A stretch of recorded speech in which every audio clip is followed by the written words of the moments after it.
welcome to the global press conference for Nope. Jordan Peele, new, exciting film.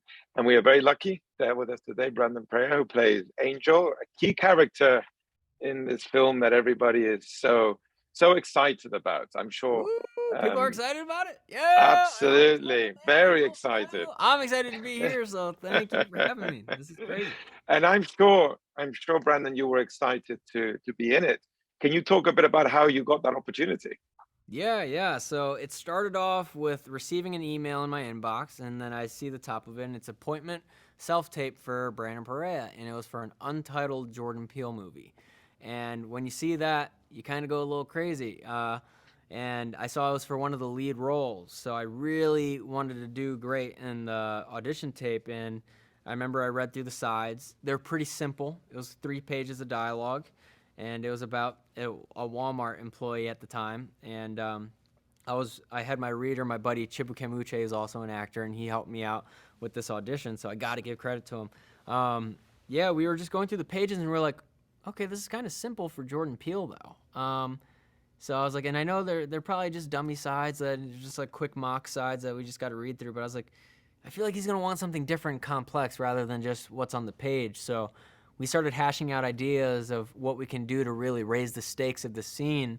And and we brought it to a real place as well, because the dialogue was kind of like, hi, how are you? Like an uppity up person at a Walmart or something. And I'm like, usually at supermarkets, the people I run into do not want to be there. Like they're just like, what do you need? Like, I don't care. So I brought that energy to it, and Jordan thought that was funny because it was different than what was written on the page. And then also, there's a point where I make a switch where I start thinking, I'm like, okay, we're talking in code with someone, because I was like, we're just going to raise the stakes. Like, I'm running a drug operation and with Bitcoin and all this stuff, just this whole crypto verse that I'm running. And so I'm talking in code with these customers that are walking in, and we just raise the stakes to a crazy level.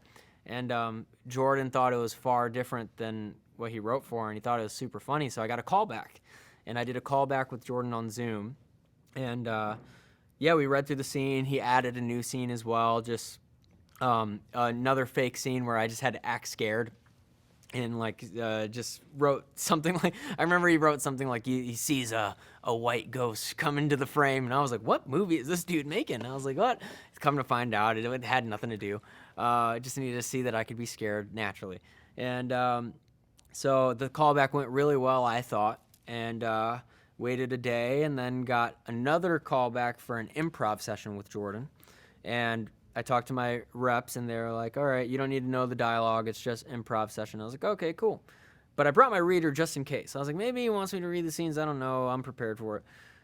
So we're in the final callback session, and Jordan's like, hey, how you doing? I'm like, yo, what's up, JP? How are you? And he's like, I'm good, man. Just, are you familiar with the scenes, right? And I'm like, I am, but I was told this was an improv session. He's like, okay, yeah, I just kind of want to see you do it again, because the character that you brought is far different than what I wrote for. And I was like, okay. And he's like, I'd have to rewrite my entire script in order to include the character that you brought to the table. And I was like, oof, sounds like a lot of work. Probably don't want to do that. And he's like, but you know what? That's what I'm going to do. I was like, what? He's like, I'm going to rewrite my entire script. And I was like, whoa. And he's like, so you got the job. And then I started bawling, crying, going on a whole spiel of like, man, I've been in this game for a long time. Just trying to do what I do, and give me the opportunity. I'm so thankful. And I got Jordan to cry, and then the reader that I had there was crying, and we're all just crying together. And Jordan's just like, hey, man, you got me. And that footage is somewhere, so hit up Monkey Paw. It's there somewhere.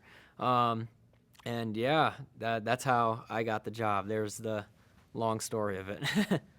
Congratulations. We have a question here from POC Culture. Following up kind of what you were saying, what was the most surprising thing about working with Jordan Peele? The most surprising thing was just see how much collaboration he really utilizes. You wouldn't expect that from such a detailed director. I feel like you would kind of just, it's either his way or the highway, I feel like his stories are that detailed where you would need to be that way, but I learned that you can be collaborative while still being detailed, and that was a great lesson to learn from Jordan. yeah, I just never expected him to be that open to so many ideas and so communicative. I just thought it was like, all right, I know what I know what I need to do, and then that's it. But he was very inclusive of like, what do you think of this? What if I did this? Like, and da, da, da.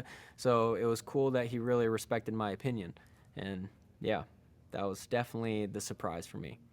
And Anthony Vega from Puerto Rico would like to know what was it like to work with people like Keke, Steven, and Daniel? That's a dream come true. That's it's bigger than the dream, the miracle. You know what I'm saying? Yeah, that's I look up to each of them in so many ways. Like especially, I mean, he literally all of them. But Daniel, I was watching like a lot of interviews of, and I watch his films all the time. So it was crazy to work with him and kind of just hear him speak in person and just get to know him as a human, and that was amazing. Kiki is the funniest person ever. Like it is crazy the energy that that human brings and that light that Kiki shines as well.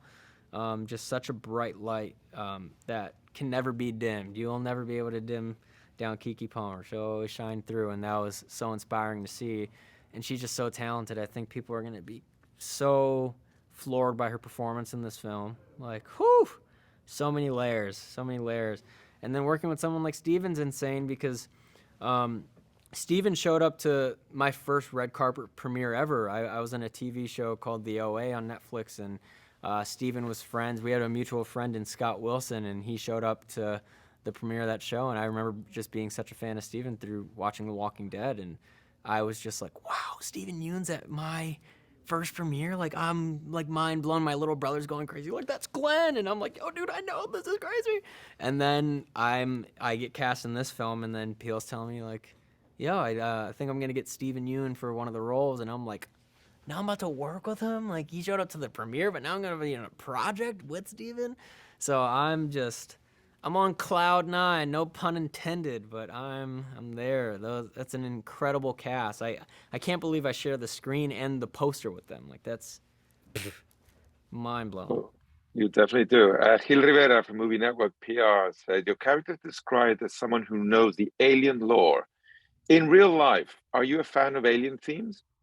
I am a fan of alien themes. I'm not as educated as Angel would be per se. Um, but yeah, it's definitely an intriguing thing because we tend to be attracted to the unknown, and I'm one of those humans that I want to know what's going on in space. You know, I'm so intrigued in black holes. There's not much information on them. Like they just got the first image of it like a year ago or something. So I'm just intrigued in all of that, and like even the ocean's undiscovered. I don't know. I'm interested in a lot of things that I don't know.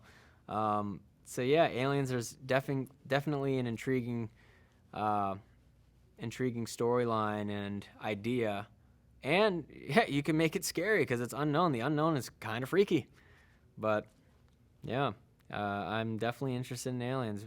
Where y'all at? I know y'all watching somewhere, but we'll see. Sergio Paz from Spoiler Time Mexico says, Brandon, in your role, you're a technology expert. What is the motivation of your character to get so involved? So, I think this is a character who's going through heartbreak. So there's something that needs more focus, and the fact that there was an opportunity that was kind of not even presented to him. It was just there was someone else's opportunity that they were tackling, and I just kind of just butted my way in, where I'm like, I'm in this too. So, yeah, it was. Yeah, I think it was just him going through heartbreak and then finding this new mission to go on to kind of craft purpose.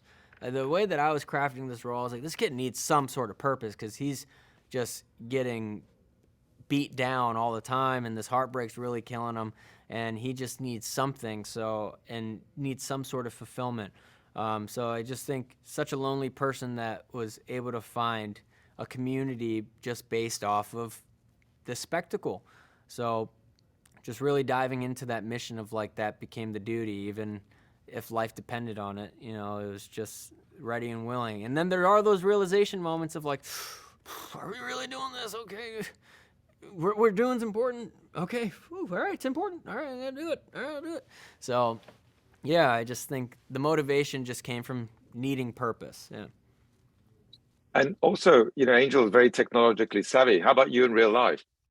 I'm kind of tech savvy. Like I can I can operate a cell phone. I can get to the settings on a PC or a MacBook. But I'm not as tech savvy as Angel at all. But my older brother and my younger brother are super tech savvy. Like they can build computers, and I don't know my way around a computer. I know what to do when it's set up, but I'm not gonna build it. But they literally build it. And so if I ever have a big issue with technology, I never have to learn or deal with it because I got my brothers to help me out. I literally have two geniuses that I'm just like, hey, this thing crashed. What do I do? Oh, okay. Let me screen share to your thing, and then I'll just use it. And then I just see my mouse clicker going and clicking places, and I'm like, all right, he's got it handled. So, yeah, I I leave could that up to my definitely, brothers. I could do with your brothers. Miguel Morales from Brazil says, how was it to work with actress Barbie Ferreira as your partner in the store, despite the fact that you just have a few scenes with her in the film? Yo, Barbie is just so funny. And me and Barbie were both geeking out that we were on a Jordan Peele set. We were both like, oh my God, this is crazy. Like, what are we doing here? And me, I'm a fan of Barbie from Euphoria. So I'm freaking out that Barbie's there. I'm like, Barbie, you're here? Like, what? And then it was just cool to get to know Barbie as a human and become friends with Barbie. And she's so funny. Like, it was just so insane. Like, I kind of I kind of hold pride in that. I don't really break in scenes too often. Like, I'm not going to crack a smile or anything. Like, I'm going to be pretty intense and in it. But man, it was tough to hold it together when Barbie was across from me. Like, because she was just delivering some funny stuff and just these looks and just like the way the lighting was. It was just, I'll never forget those images. It was so funny. Even Jordan, and we were all just cracking up. And I just remember Jordan saying, like, yo, I could just do a whole movie of like the relationship of Angel and Nessie. And I was just like, man, I can see that too. Just based off of what we were doing and what Barbie was delivering. Yeah, she's incredible, so talented, and just a great human. So Jaina Nagasi says, Brandon, congratulations on your part. Thank How much can you. how much can you relate to your character, Angel? What was your biggest challenge on set? So two questions really. Yeah, so the most that I can relate to Angel, where do I relate with Angel? Let's see. I think kind of discovering purpose. Yeah, I had that point in life for sure where I'm like, what the heck am I doing? You know, and going through the trials and tribulations and the struggles of as a young teenager, just trying to figure things out. Like, oh my gosh, it's coming. What do I do? So I've had that feeling before. So I can relate in that sense and kind of give light to it. But I also believe Angel and I handle situations far differently. But it was cool to kind of craft a character and just understand a character and be able to portray it. But yeah, I think maybe relying on needing purpose, and I'm glad that I found mine. Truly blessed, and glad Angel found his purpose as well. Far different purposes, but we got to him. And what was the other one? The greatest memory of set? I think it was the greatest challenge. Oh, greatest challenge. What was the challenge? What was the challenge on set? There was times where we'd have rewrites. Like we were having rewrites a lot, where Jordan would just have new pages, and it'd be a whole new page of dialogue, brand new, and just like I'll literally get it while I'm on set. Like I'll be in my trailer. All right, we're about to film this scene next. Jordan has these pages for you, and I'll grab them. I'm like, whew, all right, I just memorized all my lines the night before, but now these lines are all changed. These are paragraphs. He's like, yeah, I just beefed up the dialogue for you, man. Bigger scene for you. Let's go. Woo! And I'm just like, yeah, and closes the door, and I'm just like, okay, all right, game time. I got to memorize all this stuff right now. All right, let's have some fun. So that was the biggest challenge, but also the most rewarding, where now I just have no fear going into sets, like, where I'm like, if I could do that, get whole new brand new pages of dialogue that had like literally paragraphs and still deliver at a good level, it made me more confident in my craft, and I actually like that aspect. It just frees you up. It frees your body more. You're not as like, and I'm great with memorizing lines too. I could do that, but it was just a cool new aspect that I've never experienced, and it was kind of figuring it out on the day, and I'm glad I was able to figure it out and just discover new art form in itself, and I was just happy that I was able to deliver. It helped me out a lot. Just a quick one to wrap up. Steve Newell is curious. He says, is there a story behind Angel's band T-shirts? He says, I'm a big Mr. Bungle and Jesus Lizard fan over here.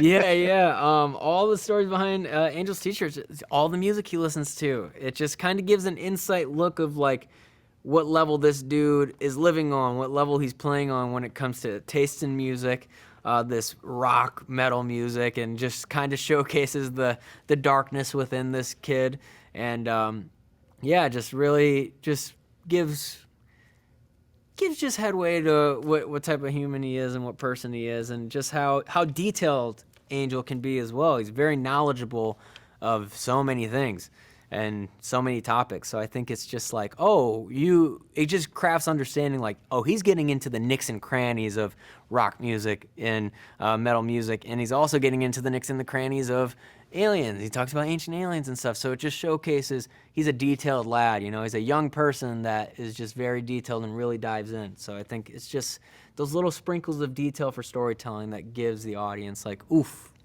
this I know where he's at. I couldn't agree with you more. And thank you so much, Brandon, Cheers, for being with us here today. And congratulations once more. All the luck in the world. Thank you so much. Thanks, everybody, whoever's on there. I only see you, but I know there's a lot of people back there doing something. Take care. Cheers, thank you.